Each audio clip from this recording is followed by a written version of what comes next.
Previously, we talked of ideal gases as being hypothetical, or call it theoretical, and because of this, we were able to discuss the conditions that have to be met for a gas to be ideal. Now there's the real gases. Real gases are the ones you know to be the everyday gases, that is oxygen, nitrogen, and so forth. Now, real gases are not ideal gases. But when real gases are subject to conditions of very high temperature and low pressures, they start behaving like ideal gases, or you may say they start exhibiting ideal behavior or characteristics. Now, the ideal gas equation, PV is equal to nRT, like you know it, is coined, or you may call it, it is derived on the basis of the ideal gas. However, if we are to use this very ideal gas equation in the context of the real gas, then there needs to be some modifications to suit this real gas.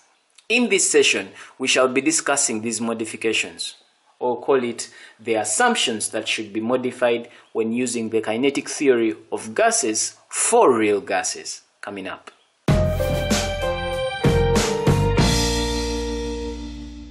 Right before us, we have just a diagrammatic representation of what I'm talking about. Briefly, this is a real gas. This is an ideal gas. Now, according to the assumption, an ideal gas, we said, is hypothetical. With an ideal gas, just has small particles, call them specks, and the volume of this particle is negligible compared to the volume of the container.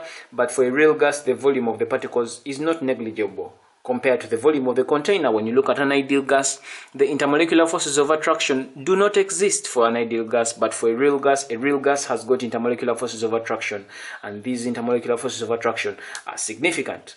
Now we know that when we are dealing with an ideal gas, the equation for an ideal gas is PV is going to be equal to nRT, and we are saying that if we are going to use this very equation of an ideal gas in the context of a real gas, then we can't say PV is equal to nRT. There are some modifications we have to apply to this equation to help us compensate for things like this having intermolecular forces of attraction and this not having, and so forth, like we're going to discuss.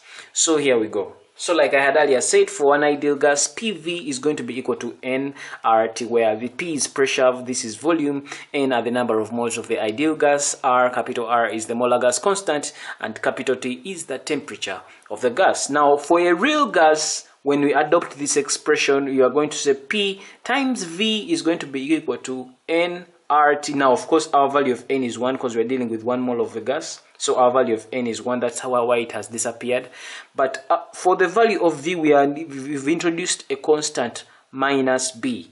Now, what does this minus B represent? Of course, V minus B is equal to RT. When we make P the subject of the formula, we find ourselves having P is going to be equal to capital R times T, divided that by V minus P. Now, what does this B stand for? So what is this B compensating for when it comes to the context of a real gas? Let's get back to our diagram. Now, in our diagram, we said that for an ideal gas, they are just specks of particles, and the volume of these particles are negligible compared to the volume of the entire gas. But then when we come to real gases, the molecules are not negligible. They are heavy, they are big. Okay, their volume is not negligible compared to the volume of the gas. So this B is trying to compensate for that fact. So in simple terms, this B is trying to compensate, or it is trying to account for the finite volume of the particles. So this V, when we say this capital V right here, is the total volume of the entire gas. Now the total volume of the entire gas, we are going to say minus B. Minus B is just a factor that is compensating, or that is accounting for the finite volume, or for the significant volume of the real gas. Of course, for this B here, it is 0 for the ideal gas, because these particles, we consider their volume to be negligible. So that is what this B stands for. So if you may want to take notes, you can simply just write and say that for real gases, the volume of the molecules is not negligible compared to the whole volume of a container occupied by the gas. Therefore, this factor B is considered to account for the finite volume of the molecules, and the volume available therefore is the volume of the whole container minus the volume of those molecules.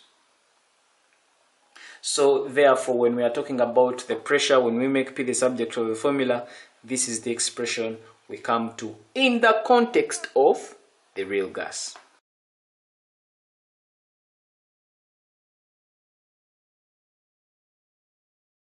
So let's go to the second modification that we have to do. In our previous illustration, we said that B is going to account for the finite volume of the particles. And that's what we got to. But then when it comes to the pressure now of this real gas, the pressure is that expression, but we are supposed to subtract A over V squared. Now what is this accounting for? Now we all know that when it comes to a real gas, the intermolecular forces of attraction for a real gas are not negligible. But for an ideal gas, the intermolecular forces of attraction are ignored, they don't exist. If the intermolecular forces of attraction here of this ideal gas are negligible, it means that these particles, as they are moving around, they will keep hitting the walls of the container in a manner that is free. Now remember, we said that as far pressure of an ideal gas comes from these particles hitting the walls of the container. Now for an ideal gas, there are no forces of attraction in there. So it means that these particles will hit the walls of the container so freely, without any restraint or without any restrictions, because there are no forces of attraction trying to hold them from hitting the walls of the container. Now, if we are looking at a real gas, in a real gas we are saying that there are forces in between there. So meaning that if there are forces in between, the intermolecular forces of attraction in between these particles are significant, it means that as these particles are moving around, as they hit the walls of the container, they can't hit these walls of the container with the same force as these ones. Remember, these ones, they are moving, but they are not restrained, they are not held back, they are not being attracted back. They are hitting the walls of the container with all the force freely. But these ones, as they are trying to hit the walls of the container, they are doing so with a less force, because as they are coming to hit the walls of the container, they are being pulled back. They are supposed to overcome a certain intermolecular forces of attraction that is trying to pull them back to their counterparts or to their partners. So you do not expect that the pressure here will be the same. Of course, the pressure exerted by a real gas on the walls of the container will be less compared to an ideal gas. The pressure here will be higher, the pressure here will be lower. Why? It will be low because as these particles are trying to reach the walls of the container, they are restricted because they have intermolecular forces of attraction. These forces of attraction are trying to prevent them from hitting the walls of the container with the maximum force they would have to hit the walls of the container if they didn't have intermolecular forces of attraction like the way you see for an ideal gas. So this terminology, or this factor we are saying that this is the pressure minus A over V squared. This factor is trying to compensate for that condition I've explained. So if, for purposes of taking notes, this is how you would explain this. You can simply say that intermolecular forces of attraction are not negligible for an ideal gas.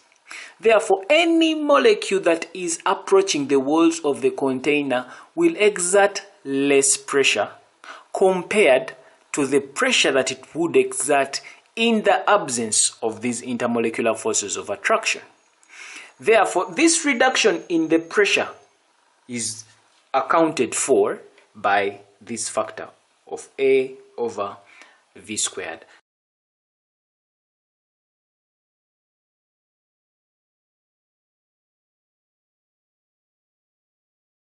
Therefore, when we are looking at this expression, that's why we end up saying that P is going to be equal to this, subtract that factor that we've just explained.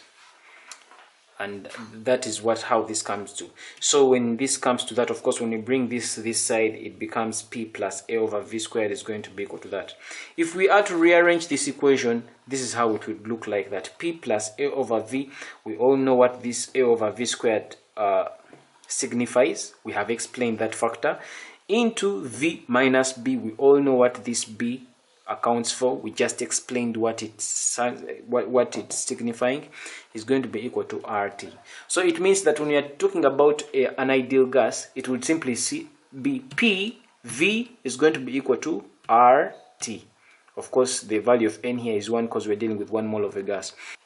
When it comes to a real gas, it is P plus the factor that is supposed to account for pressure times V minus the factor that is supposed to account for the finite volumes of the particles is going to be equal to RT. And so those are the two assumptions that should be modified when using the kinetic theory of gases for real gases. Now this equation is what we are calling the van der Waals equation.